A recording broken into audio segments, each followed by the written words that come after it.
Iraq में फंसे भारतीयों को लेकर प्रधानमंत्री मोदी ने भी की बैठक। वरिष्ठ मंत्रियों सुषमा स्वराज और राजनाथ सिंह के साथ बैठक। पीएम के साथ बैठक में राष्ट्रीय सुरक्षा सलाहकार अजीत डोभाल और विदेश सचिव के अलावा सभी खुफिया विभागों के अधिकारी भी शामिल। इराक में फंसे भारतीयों को निकालने की माथापच्ची। Whereby any Indian national who is in Iraq and who would like to leave could leave from the nearest port or land boundary rather than from where he has come. प्रधानमंत्री के साथ बैठक के बाद विदेश मंत्री सुषमा स्वराज ने भी मंत्रालय के आला अधिकारियों के साथ की मीटिंग। इराक से लोगों को निकालने के काम पर बात की। अगवा भारतीयों पर पीएम की बैठक। बंधकों पर पीएम ने ली जानकारी। सैयद अकबरुद्दीन प्रवक्ता विदेश मंत्रालय। सुषमा ने भी बुलाई अधिकारियों की बैठक। इराक में सभी हिंदुस्तानी सुरक्षित। विदेश मंत्रालय। विदेश मंत्रालय की ओर से जारी की गई जानकारी। वॉर जोन में फंसे भारतीयों में से 16 को वहां से निकाल लिया गया है। सरकार की ओर से किया गया है साफ, किसी भी देशवासी को इराक से बाहर निकालने में पैसे की कमी नहीं आने दी जाएगी। उन्हें दी जाएगी सरकारी मदद। इराक में अगवा हिंदुस्तानियों को निकालने के लिए सरकार हर स्तर पर कर रही है कोशिश। आधिकारिक बातचीत के अलावा पिछले दरवाजे से भी हो रही है कोशिश।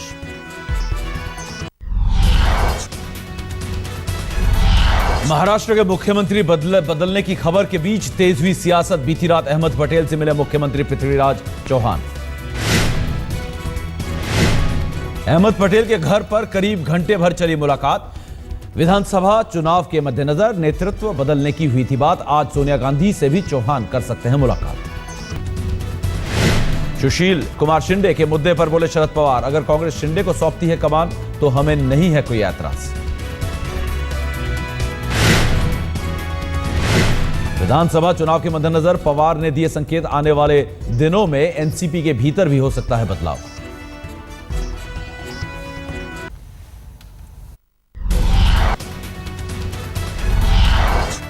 कैंपाकोला सोसाइटी के लोगों की उड़ी हुई है नींद। आज फिर बीएमसी अधिकारी खाली कराने की कोशिश करेंगे फ्लैट। कल सोसाइटी में नहीं घुस पाए थे बीएमसी के कर्मचारी।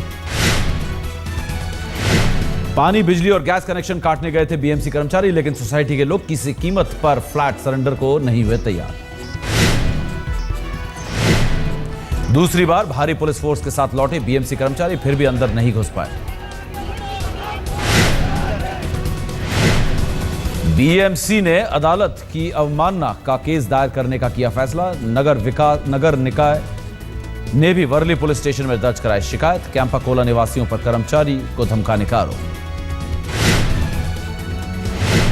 आरपीआई कार्यकर्ताओं ने किया बीएमसी के खिलाफ प्रदर्शन, पुलिस ने हिरासत में लिया।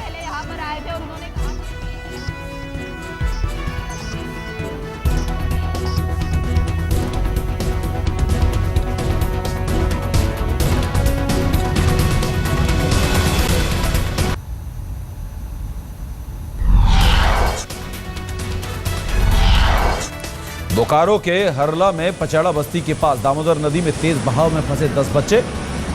तेनू घाट डैम से अचानक पानी छोड़ने से बड़ा बहाव।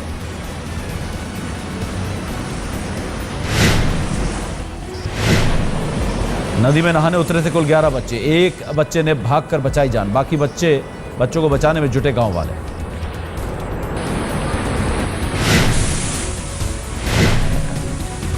दोपहर 12:30 बजे नदी में फंसे थे बच्चे। बच्चों के फंसे होने की खबर मिलने पर बंद किए गए डैम के दरवाजे। 2 घंटे बाद मौके पर पहुंचे स्थानीय प्रशासन के अधिकारी। प्रशासन ने नहीं बुलाई राहत बचाव की टीम।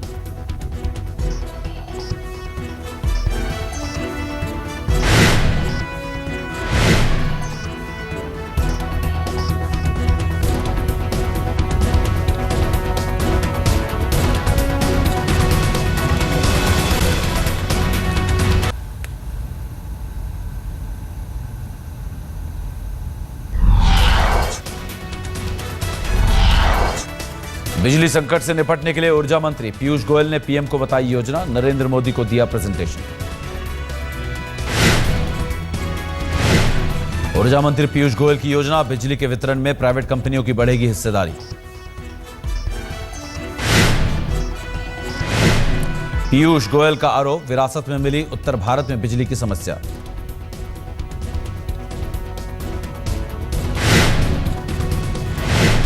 पीयूष गोयल ने पीएम को बताया अगले 3 सालों में 70,000 मेगावाट बिजली उत्पादन का टारगेट।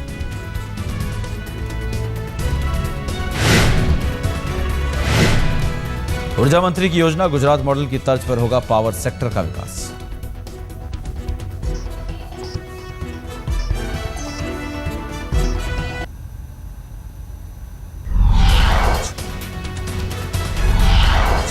रेल मंत्री सदानंद गौड़ा पीएम मोदी से मुलाकात करने के लिए पहुंचे।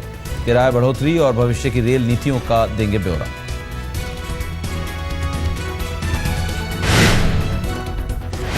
मोदी सरकार ने आम आदमी को दिया जोर का झटका। बजट से पहले रेल किराए में 14% से ज्यादा की बढ़ोतरी, माल भाड़े में भी बढ़ोतरी, 6.5% बढ़ेंगे माल ढुलाई के दर।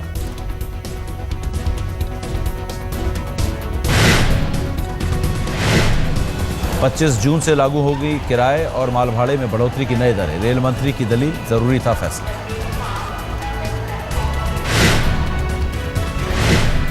रेल मंत्री सदानंद गौड़ा की दलील, पिछली सरकार के अंतरिम बजट में प्रस्तावित दरों को लागू करने के लिए हुआ मजबूर।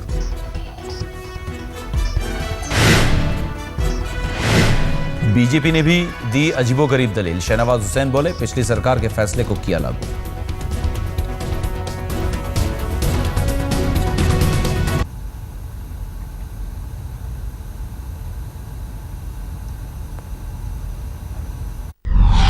देखिए, कोई किराया बढ़ाया नहीं गया है इंटरिम बजट में। और पहले जो सरकार ने बजट में पास किया था कि तेल की कीमतों से जोड़ा था, जो कांग्रेस की पिछली सरकार थी, उसके बजट को तो डिसऑन नहीं कर सकते।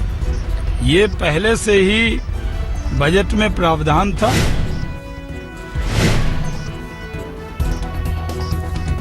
रेल किराया बढ़ोतरी के फैसले पर कांग्रेस ने उठाए सवाल। अजय माकन बोले, माल भाड़े में बढ़ोतरी से बढ़ जाएंगे खाने पीने के दाम।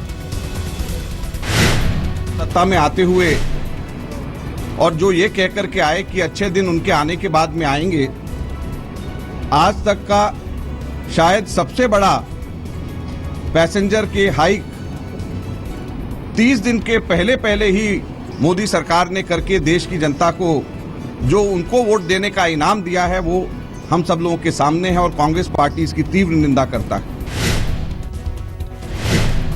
पूर्व रेल मंत्री लालू यादव का मोदी सरकार पर जोरदार हमला। बोले, अच्छे दिन के सजवाग दिखाकर लोगों को किया गुमराह।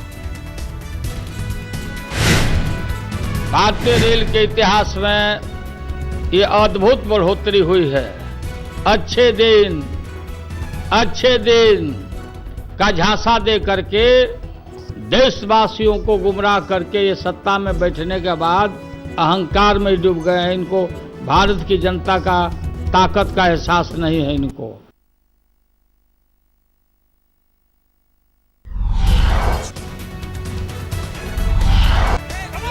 केंद्र सरकार के रेल भाड़ा बढ़ोतरी फैसले के खिलाफ यूपी में समाजवादी पार्टी का प्रदर्शन। इलाहाबाद में दिल्ली हावड़ा ट्रैक पर लगाया गया।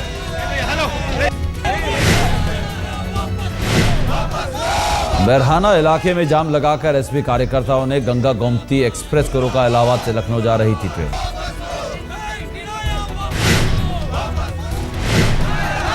ट्रैक खाली कराने पहुंची पुलिस से एसपी कार्यकर्ताओं ने की धक्का मुक्की। काफी मुशक्कत के बाद जाम खुलवा सकी पुलिस।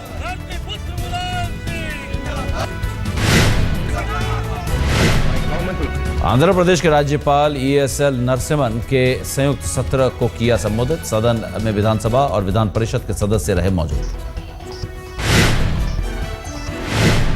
कश्मीर के बारामूला जिले में कांग्रेस कार्यकर्ता की हत्या। गोली लगने से एक शख्स गंभीर रूप से घायल।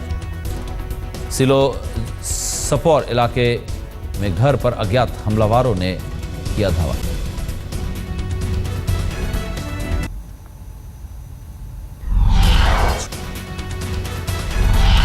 राजधानी दिल्ली के 6 ठिकानों पर आतंकी हमले का खतरा। बीजेपी हेडक्वार्टर, लोटस टेम्पल और चांदनी चौक पर आतंकी काली नजर।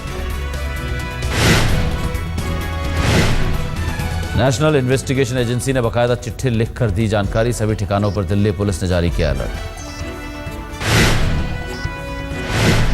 पूर्वी दिल्ली के मंडावली में दिल्ली पुलिस के कांस्टेबल ने की आत्महत्या। अपने घर की 5वीं मंजिल से लगाई छलांग। मृतक कांस्टेबल लालजी राम पिछले कई दिनों से ड्यूटी से परेशान चल रहा था। इसी महीने भर पहले डिस्ट्रिक्ट लाइन से किया गया था अटैच। मुंबई के मरीन ड्राइव में सड़क हादसे में मारे गए युवक के परिजनों का पुलिस के खिलाफ प्रदर्शन। मामले में कार्रवाई न करने का आरोप।